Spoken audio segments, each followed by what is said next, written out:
Hi, everybody. Welcome this evening to our Instagram live chat with Kayla Raden.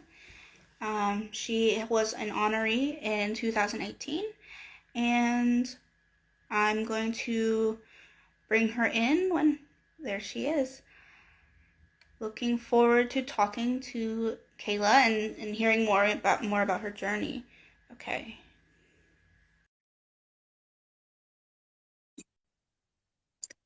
She's coming on now. Hello. Hi，好久不见了，Long time no see.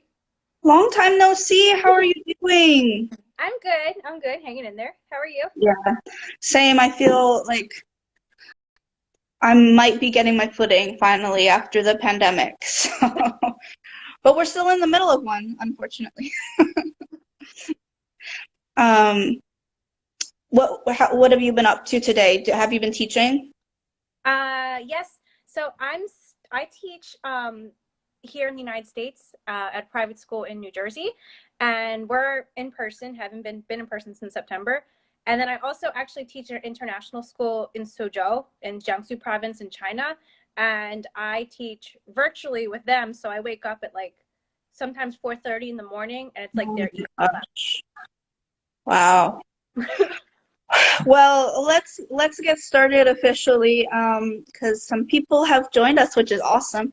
Yeah. Um, My name is Serena Nongia. I am a program and communications assistant at Confucius Institute U.S. Center, and we're here to talk about the topic uncovering the challenges of virtual learning and teaching, which is perfect that we have Kayla Raden here, who is a teacher and a Chinese language learner.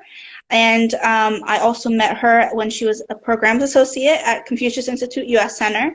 And she was before that, she was one of our 2018 honorees, people to people honorees, and sent in an essay. So we're also here to talk about the essay competition and all of that. Kayla, you want to introduce yourself a little bit more to kind of tell people um, about your essay journey and that sort of thing. Okay. 大家好，我叫 Kayla. My name is Kayla. I'm a high school chemistry teacher. I also teach biology and anatomy and environmental science, but I really focus on chemistry. I started actually my first year teaching chemistry at a international school in Shanghai, outside of Shanghai, China, and I spoke no Chinese when I got there, and I didn't. I felt like an impolite guest because people would ask me questions and I couldn't understand. So I really wanted to learn Chinese to, be a part of society and to be able to have conversations and to be able to introduce myself to people and to learn more about them.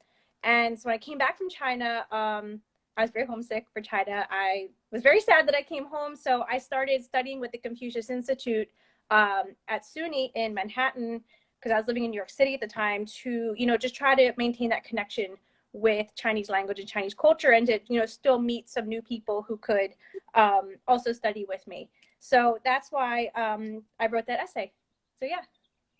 Awesome. Thank you so much. Yeah, definitely. I think in recent months, Confucius Institute U.S. Center is trying to do like we're doing a conversation corner once a month. So we have one coming up end of April and then another one end of May.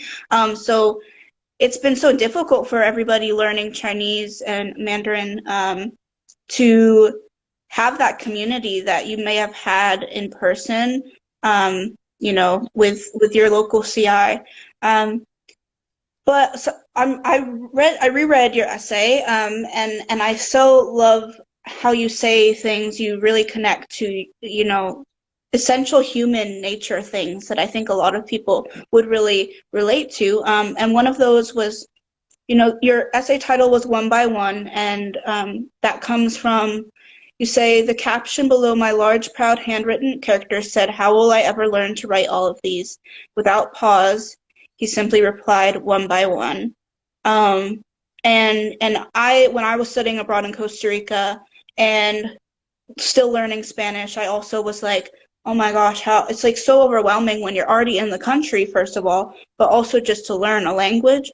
And one of my Costa Rican friends was like, poco a poco, like little by little, and that was really comforting to me. So, having still spending time learning Mandarin and teaching, how might that kind of lesson relate to virtual learning and kind of, I don't know, you can explain a little more about that story, whatever you like to share. I think prior to, the pivot to virtual learning, um, I I had in my head the way I wanted a lesson to go, and I had in my head the way a class would go, and that's how it would go, and I would plan everything, and then, having to make these sudden changes as soon as, I read my email in the morning really forced me to be more flexible in my thinking, and it actually opened up a lot of um, I guess creativity in my education and my teaching style, because when I teach the students in China, it's very hard not being face to face with them. It's very hard that I can't really see their facial expressions as well, especially with the language barrier. So I type their notes kind of half in English and half in Chinese, and I draw like lots of pictures. And my students here in the United States were having trouble with the same kinds of chemical equations.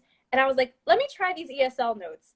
And Mm. they loved them. They were like, this is so much easier. And then I was thinking, like, we shouldn't just teach ESL. Like, we should teach, curriculum based ESL, and we should just teach the same subjects, but just break down the English a little bit more. And that's how I try to approach my study of Chinese, is like, I'm not just studying Chinese. I might be watching a movie and trying to understand how the character is feeling, or I might be having a conversation with someone and I'm trying to understand where they're coming from. So I think when you apply the language to something practical, it gives it more meaning, and it makes it feel like you have more purpose, and it makes it worth all that work. Yeah, absolutely. I remember when I was learning Latin in high school, I didn't understand English grammar, like what was a direct object, indirect object, like that's really difficult for me. But as soon as I started learning Latin, as soon as I started actually learning a language, and as the teachers used the way that they were teaching a language versus teaching even an English class, you are learning the language, but it's like assumed that you know certain things. And so that was really helpful for me to kind of connect back to even the language that I already knew how to speak, and understand grammatical things. So, but, since virtual learning has become such a thing, I guess maybe I'm curious, since you're a teacher, are there things that you've learned as a teacher that are also helping you as a student? So I've learned to really utilize a lot of the online tools and, apps that probably before I was kind of like, I don't want to do this. I'd rather just call one of my friends, or I'll just go to China, or I'll just go to China something. But I actually started going like really hard on Duolingo, and like that little owl, he plays no games with the grammar, and like he helped me get into shape with my Chinese grammar, because my grammar was very awful. Like, well, do you how? Like, people would tell me like your grammar is not good, and since like, no, the Duolingo like really helps, and like it does not let me go to the next level until I fix my grammar, and I think that's awesome. And I don't think there's one perfect method for completely mastering a language or becoming nearly fluent, but kind of finding different things to help you with different aspects of it is part of the whole journey. And I think pivoting to virtual learning actually helped a lot of people find different kinds of tools. Mm-hmm. Yeah, resources have been such a huge thing, not only, in learning and teaching, but also just in life, like trying to find resources to help us get Mm-hmm. through and practice self-care and all of that. So that I think that's a great lesson to learn from this time. And one of the other things that really hit me when I was reading your essay, and is something, I mentioned kind of these things about your essays because I think other people can learn from it. And if you take a stance on, like, you say the one thing that all humans on this earth or on this planet have in common is an innate longing to communicate with others. I Mm-hmm. mean, just that makes me feel so good. Like, It's so true. I just want to talk, like I just want to communicate with people. And you go in to say like that's part of why you started learning Mandarin was to try to communicate with others, like you had mentioned. So how do you feel like learning a language encourages authentic communication between people who may even feel like they have nothing in common? With China and the US, a lot of people feel like they don't have anything in common. So, Well, I think that learning a language, it's it shows people that you're willing to put yourself out there and you're willing to learn about a culture other than your own. Um, for me, when I was in China and people would want to practice English with me, I was so jazzed. I was like, wow, this person actually wants to talk to me for no reason other than wanting to practice English. And I think that's fantastic. And the times where I've practiced my Chinese, around here, people have been super supportive and they've wanted to help me. And I'm like, oh my gosh, like nobody's making fun of me. Nobody's saying that, try again when you're better. And I think people want that human connection. And when I was in China, I felt very isolated until I was able to have conversations with people. And I just remember I would like get in a taxi and the taxi driver would just look at me and be like, oh, oh. I'm like, no, no, no, I can speak Chinese. I can tell you where we're going. So I just felt a mhm. lot better being able to kind of advocate for myself a little bit and also being able to communicate with my students, especially because, you know, they don't always feel comfortable telling me in their second language what's going on. And for me to say like, like what's going on, they're able to Mhm. more genuinely communicate with me. Yeah. Oh, I completely relate to that. And it's so interesting how identity kind of your like personal identity is not only questioned but also develops as a um part of language learning. Like you sitting in a taxi and being like, well, you might have this bias about me because this is how I look, but I do like I'm work, I know this language. Um, I think that's really powerful.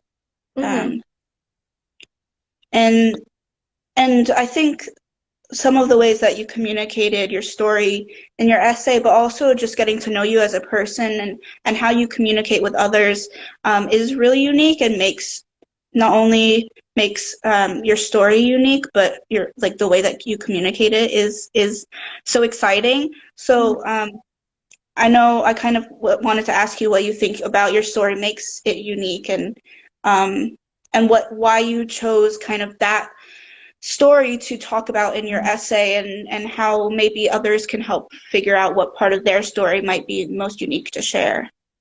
I think my story is unique because I didn't study Chinese till I was 27. And like I'm 32 now, so I've been studying for, 5 years. And a lot of people think, okay, I never learned this as a kid. That's too hard. I can't do it. And like that's just absolutely not the case.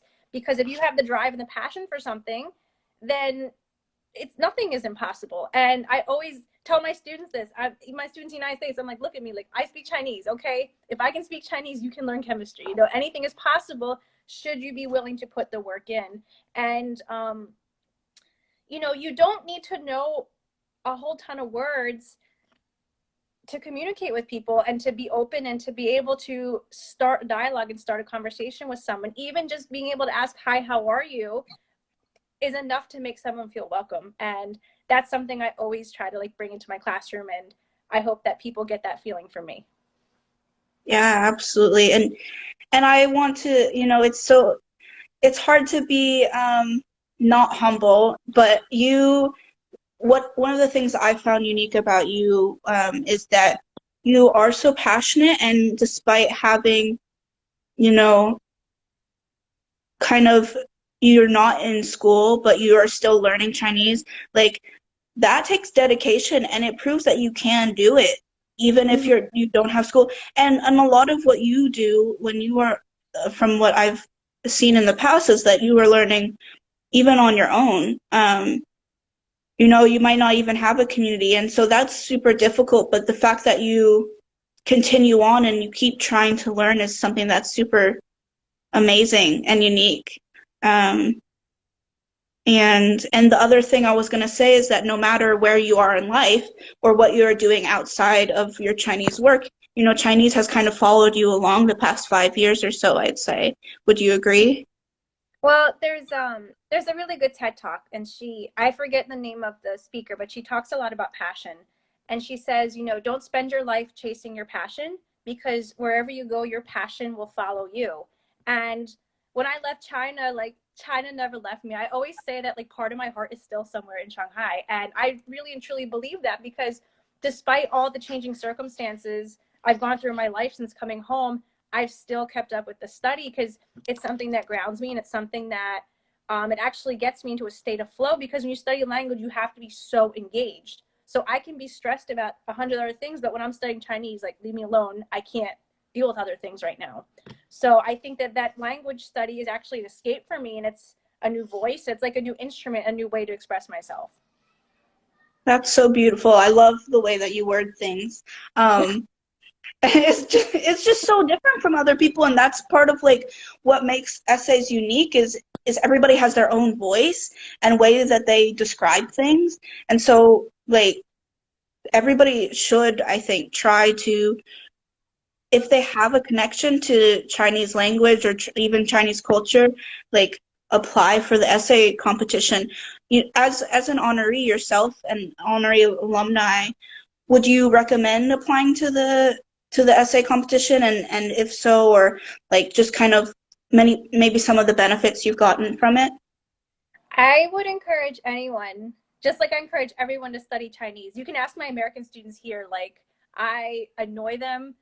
When they don't listen, I start talking in Chinese, and then they actually have to listen. I'm like, oh, like, come on, and then they all start laughing. But, applying for this essay, when you write your essay, should you choose to write it, which you should, just write from the heart. Don't feel like it has to be some sort of academic essay. Don't feel like you're writing to an admissions board or something like that. Just write how you feel, and write how studying Chinese makes you feel, and how it's changed your life, or how you hope it'll change your life.